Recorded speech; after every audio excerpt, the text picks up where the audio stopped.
Driving, proud to be supported by Diamond Bright, protecting, cleaning and caring for the furious fleet and for yours with 10% off using code FD10. Follow the links in the description. Hello and welcome to Furious Driving. We've got another day with the MX5 Miata. Well, technically it's a Eunos Roadster, and we've had a big box of goodies arrive because we're going to start our first little modification on this car. Well, technically the second modification, because at the weekend in between rainstorms I did do a little sort of side flasher modification because that looks kind of cool. Now this is significant. This big black box from MaxpeedingRods has got in it a set of coilovers because we are going lower. Not that low actually, just sensibly low. Because the suspension on this car is of indeterminate age, it rides and handles fine, but seeing it in certain circumstances, and it's not ideal here because we're on a slope, it looks like it's sitting a little bit high. It could be sitting lower. Everything looks good lower. Apart from Land Rovers. Land Rovers look silly when you load them. So I've got a big knife and a big box, and we're going to have a look in here and see what we can see. So usefully, we have got an adjuster because these are adjustable coilovers. I didn't want non-adjustables, I wanted to have lots of control over this. Ooh, a little stickery thing. Oh, look at this. Blue springs. So I thought they were going to be yellow, but this is not a bad thing. Oh, that looks cool, doesn't it? That does look really nice. So this is fully adjustable, so we can adjust both the ride height, we can take it higher and lower, so we can get exactly where we want it, and we can adjust the rebound, the ride on the car, so we can go for like a softer, more comfortable street drive, or because there is a strong possibility we might find ourselves on a track or doing some motorsporty things with this thing at some point in the future, we can harden it all up for a track day event, that kind of thing. That is all good fun. Right, let's have a little work out how this all fits together. I'm sure it won't be difficult. Now, before I lift the car off the ground, I'm going to take a quick start back here in the boot and gain access to the top of the rear shock absorbers. So take off this panel here and take out the spare wheel so we can reach the top bolts of the shocks. A couple of, well, what are these? 10mm, what else would they be? Whoops, sockets. It's trying to get lost on camera. Those pesky 10mm. Right, let's whip this off, get some access. Right, so down there we can see the two bolts that hold the top of the shocks in place on that side and more easily accessible on this side. I've also noticed a little bit damp in the back of the spare wheel, and I think it's coming through the bottom of the radio aerial. Yeah, it's coming through there. So I put some silicone on that, and I guess we'll look at replacing that very soon indeed as well. And here at the front we're going to do the same thing. Put a little bit of bulldog here on these top bolts to make taking them off a little easier, although I don't think these ones are going to be a particular problem because it's amazingly clean and rust free in this engine bay.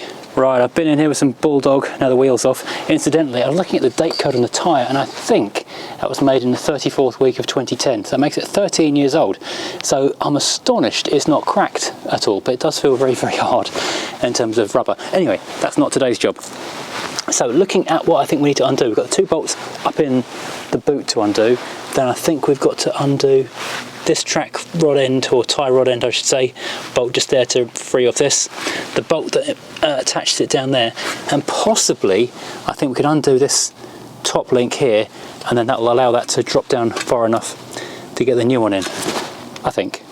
I suspect there's going to be an awful lot of bulldogging, heat and extraction tooling and ugger-duggering and big metal barring, because this thing is super useful for recalcitrant bolts, which I suspect many of these will be. Alright, let's see if this will undo. Wow, that is not normal. Right, let's get this bottom bolt out the shock absorber. Probably do this in the wrong... Oh my word. I've done a few suspension upgrades and things, but I've never had one come apart that easily. It is unnaturally weird. So now I think I'm going to drop this one down. So I think if we undo that one, that will then allow the wheel hub to... Oh no, I can't let the wheel hub fall forward. I need that one to come down. That's a big bolt. Right, in order to get this bolt out of the control arm without having to do any damage to it, I've just put a little jack under here, raised it a short way to take the pressure off it, and then I can use a small, what's this, a 1/4 inch extension bar, and just give it a light tap, and that pops out nice and easy. No damage to anything. Bolt it all back together, and then that drops all the way down, so we can now get this out more easily. So I'll quickly unbolt it from up top, and hopefully we can remove this thing from the car. Not too easy to get to on this side, thanks to these fuel lines. Right, well, it's dropped down, but not far enough to release this out of there, which, well, it's basically very, very stuck. So I think I'm going to undo this top bolt here and let this roll forward a little bit to give more room.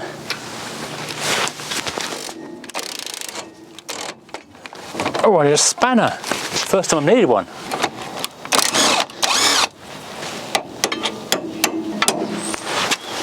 Looks like a new bolt.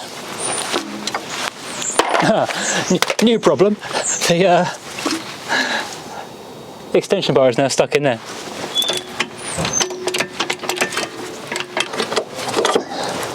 So that's free. Bit of movement there, so let's not let that pull forward and fall out of the differential.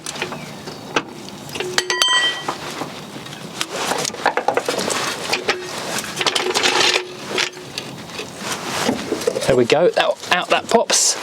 And there is our old shock absorber, which actually does look tireder than I was expecting it to.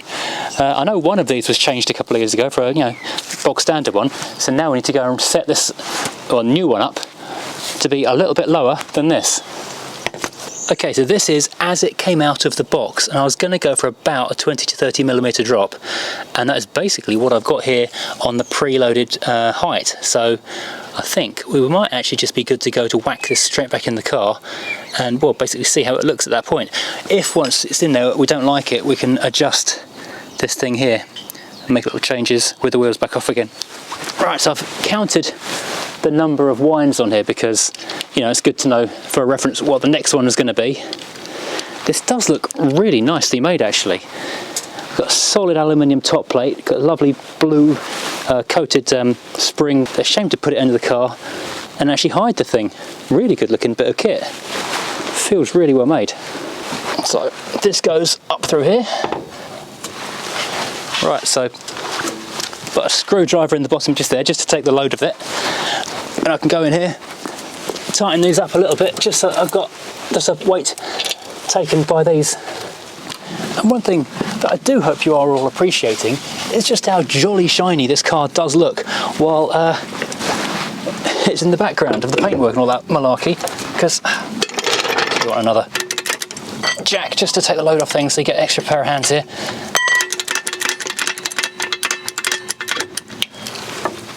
You know, I might be better off actually putting this one in first. I need some grease for that, don't I? I can't just put it in there.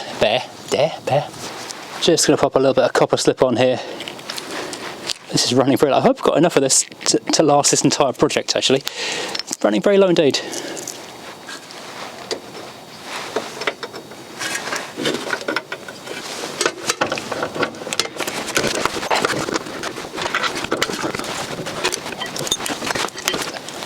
It's actually surprisingly harder to get this to line up than you would think, because it goes straight through without the shock in there. Got it! Thank goodness. That was weirdly the trickiest thing of all, just getting that bolt to line up. Right, next.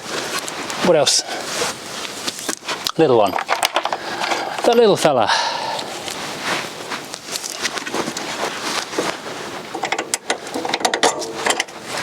Those go really easily. That's bizarre.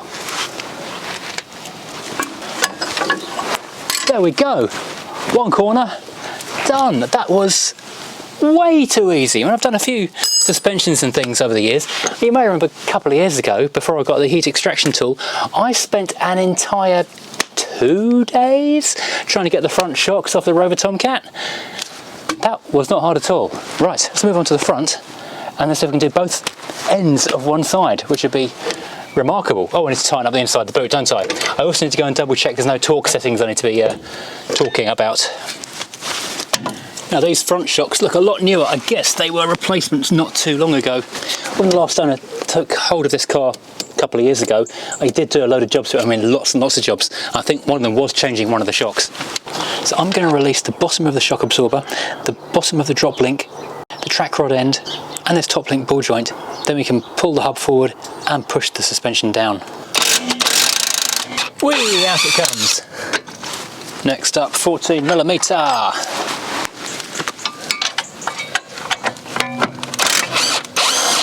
I'm guessing it's a 17 again, probably. Yes. Yep, that just slops out. It's got, well, wow, lots of copper slip on there, thankfully. Thanks, Dave. That makes life so much easier. Right, let's take the top ones out and then we can whip this thing away. So, got this castle nut undone. That then flops forwards.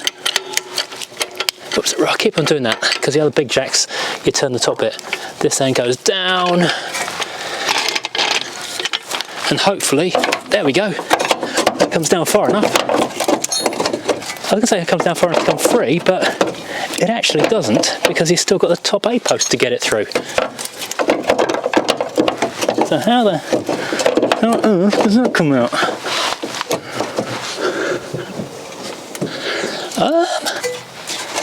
I'm still stuck. Okay, fine, right. I've got to go forwards with this or something. There we go, yeah, there we go, forwards. Wow, what a pain in the buttski. I can see how they worked out how you do it, but damn, that is not an easy manoeuvre. Haha, easy. Well, this, as I said, what make is this? Top quality, don't know, but it's relatively new looking. I don't know whether to weigh that in or sell it, to be honest. It looks quite decent. But, as before, we'll go and compare it with the new one. Right, so once again, we've got the lovely, nice solid aluminium top piece. We've got this lovely blue coated spring. And of course, we've got the adjustability. And this is actually sitting higher than the one that's come off the car. So what I'm going to do is use the spanner things that they sent in the box and adjust this up to take it down to, well, a bit lower than it currently sits, otherwise it's going to look silly. Right, I've figured the trick. You need to get a big bar in there and lower that down.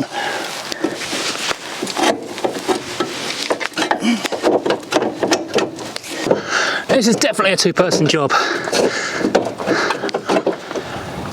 Right, it is in, and the trick, in case you need to do this yourself ever, is to get two breaker bars, one on the lower arm, one on the upper arm. Then you put a foot on one, a hand on the other, and what I had to do was go back in and shorten the spring height even more. So hopefully it's low enough, but we can alter it more once the car's on the ground and we've had a look at it. Right, now we just bolt it all back together again. So we are nearly done, and I can tell you the main thing though is extensive use of levers to make sure all the springy parts go, and don't be jacking too far underneath this because you wind up jacking it off the big jack. You need to lever it down from above. That's 12, isn't it, that one? No, 14, I think. Yeah, 14. Right, okay, so that's going nowhere. Just this one to put back in again now. And we are done. Easy. I'm not going to go as far as say it's peasy because that took a ridiculously long amount of time. Oh yeah, the trick I forgot to tell you for getting this bottom lock ring, when it's in, well, the moving through position of get everything set up, this will interfere with this upper A arm. So what you need to do is wind it all the way to the top. Then once it's in place, then you can wind it back down again. Otherwise, you're not going to do it. Right, okay, moment of truth. How high or low is this thing sitting now?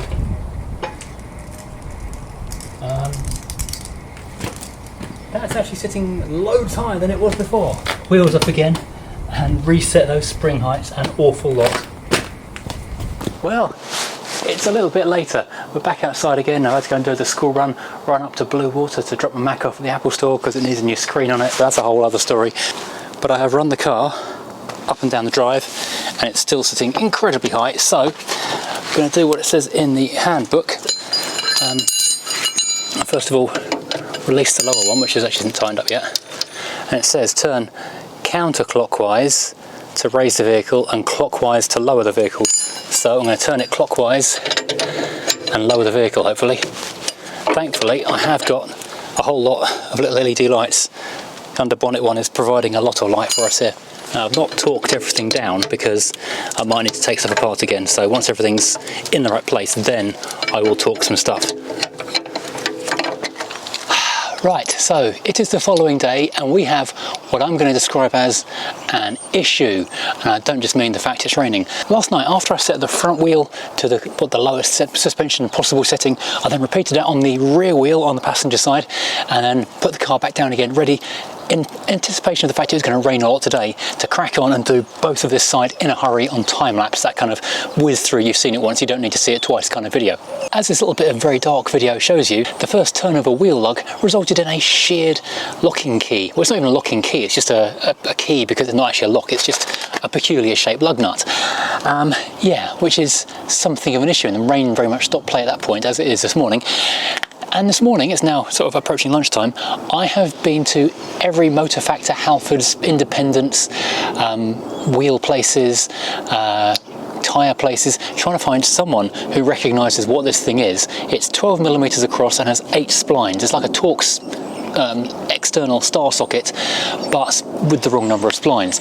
The best I could get was a place called Wheelwrights, which is up in Gillingham. They supply alloy wheels, they're a specialist. The best they could find that was anywhere close to it was this one, which I thought might do it, but on closer inspection it's the wrong number of splines, it's slightly too large, so the wheels are still very much stuck on there.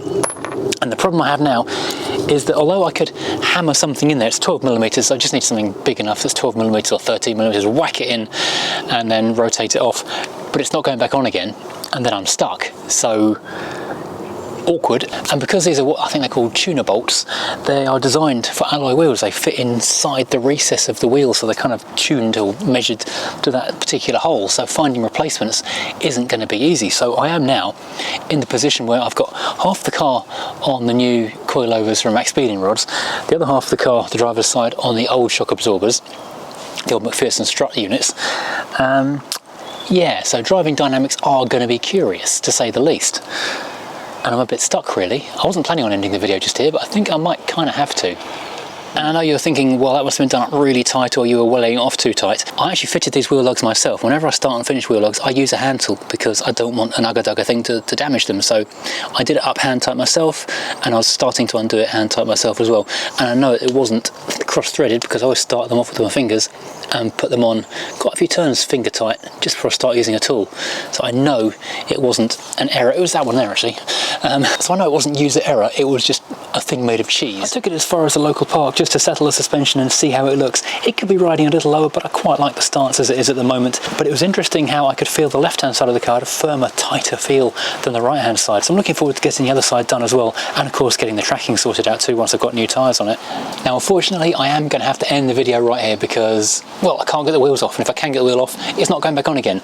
So my first thing I'm going to keep on searching for is a new locking key. If I can't find one of them, my second option is going to be finding a new set of wheel lugs in that design, which are pretty specific. Option 3 is, of course, to completely replace the wheels and fit new wheel lugs on there as well. You know, standard steels or standard alloys that haven't got a weird specific locking thing that you can't buy anymore. Annoyingly, I was actually these wheels are starting to grow on me a bit as well, which I didn't think would happen because I really didn't like them at all when I first saw them, but I'm actually starting to sort of find I'm quite liking them. But yeah, so I'm going to stand up because I'm getting wet. So there you go. This is where we end the video. We've now got half the car done on the coilovers, and I've set them as low as I could possibly can, which is still a little higher than I would actually like, but I think it's going to be quite a nice road presence when it's on the road. And of course, once I've got all 4 on there, I can start tuning the dampers, setting the softness to the hardness, and make the thing ride exactly as I want it to, which is going to be, well, a really, really nice thing to drive. And I've done this with the Rover Coupe. I set it so low and so hard that it was like a proper track weapon. And the first time I took it for an MOT like that, my friend who's MOTing it said, "You ruined your car," and he wasn't wrong, so I softened it and raised it actually quite a lot, and it's actually a really nice thing to be in now. So now coilovers can be divisive, some people really hate them, but I actually really quite like the adaptability and the fact you can change things around. So hopefully in a couple of days time I can get this all sorted out and it will be sorted and lovely. I'm not holding my breath, but you know, it does mean, unfortunately, I can't drive the car really at all until I've found some solution to this, because now it's going to have the bizarrest handling dynamics in history, with half old McPherson struts, half coilovers that haven't been set up yet. So yeah, this is going to be a curious one. But yes, so bear with me, keep watching, hit the bell notification to find out when more videos are coming out, because this will be resolved, maybe off camera, and then I'll just show you the result. I think that'd be the way to do it. Don't you love furious life? I was going to say, this project has been bizarre because I've not had any major setbacks or welding. And what do you know? I've had a major setback. Yay! Just please don't go rusty, car. Please don't go rusty. I like you too much. Anyway, thank you for watching. I'll see you very soon.